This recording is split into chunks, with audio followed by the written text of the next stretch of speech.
Dito guys, may nanghamon sa atin ng 1v1. Ayun, nagchat pa sa messenger. Tapos nagchat din dito sa ML. Gusto ko subukan mga boss. O sige, dahil wala akong ginagawa, pagbibigyan ko to. Nagtanong pa kung anong hero. Kung anong gusto mo boss, bahala ka, nasa sayo ang desisyon. Dito nagsabi siya, fighter o MM. Kaya sabi ko dyan, kahit ano, random ako. Napakayabang mo talaga! Dito nagchat siya, sabi niya, tara MM. Kaya sinabi ko dyan, baka nabibigla ka lang. May pagkakataon ka pang umatras boss. I-chat mo lang ako palihim. Ayaw mo? Sa dinami-dami ng hero, bakit MM yung napili mo? Pipik ko sana si Melissa dyan guys eh. Kaso iniisip ko baka hindi maka-score. Kaya nagpick lang ako dyan ng Leslie. Tapos nagulat ako guys, naka-Leslie rin siya. Aba, ito yung magandang laban guys. Walang lamangan sa hero, pantay lang. Syempre dito sa early guys, pakiramdaman lang muna. Pasakitan lang muna ng first kill. Lugi ako, ang sakit na sa kanya. Puutakan natin to guys.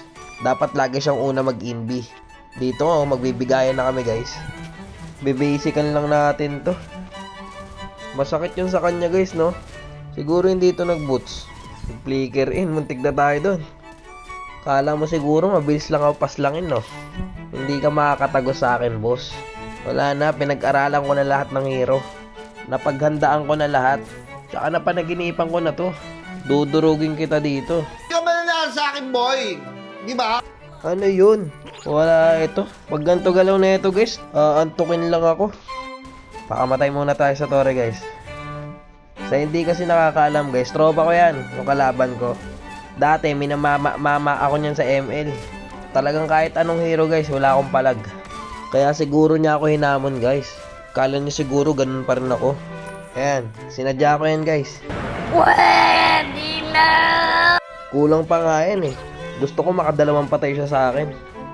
Mukhang may balak to guys, abangan ako. Hindi ko pa nga siya sinuseryoso dyan guys eh. Kasi ayoko manakit ng damdamin ng kaibigan. Kaya dito medyo pinagbibigyan ko siya. Para medyo matuwa-tuwa siya. Ayan, dito tatayo-tayuan lang natin siya.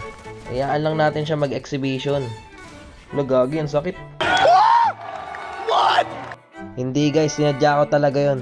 Pinagbigyan ko lang talaga siya. Alam nyo kasi guys, sa una, nagpapabugbog yung bida.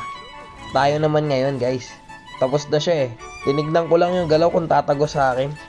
Sa tingin ko medyo, pag wala akong gana maglaro, katulad nito, medyo pumapalag sa akin. Pero sa ngayon lang yan guys. Kasi wala akong gana maglaro eh. Pero siguro kung may gana ako guys, baka hindi naka-score to sa akin. Eto maganda, all 2. Dito na magkakaalaman guys. Yan, sabayan muna kami ng SS guys. Pasakitan. Pero lugi tayo, masakit sa kanya. Pero wait lang, watch and learn. Sa Tagalog, manood at matuto. Strategy ko yun guys, nagpakil ako kanina ng 2 beses. Yun ang hindi niya alam. Nakaplano ang lahat. Iisipin niya kasi na ganun pa rin yung laro ko dati.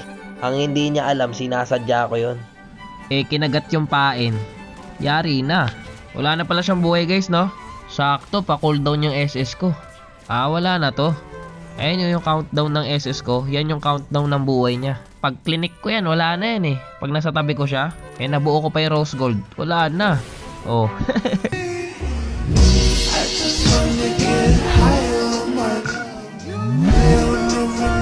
Wala na pre. Hindi mo na ako mamamama. Siguro kung dati pwede pa. Pero ngayon wala na. Malabo na yun pre. Ayoko! Ikaw na lang.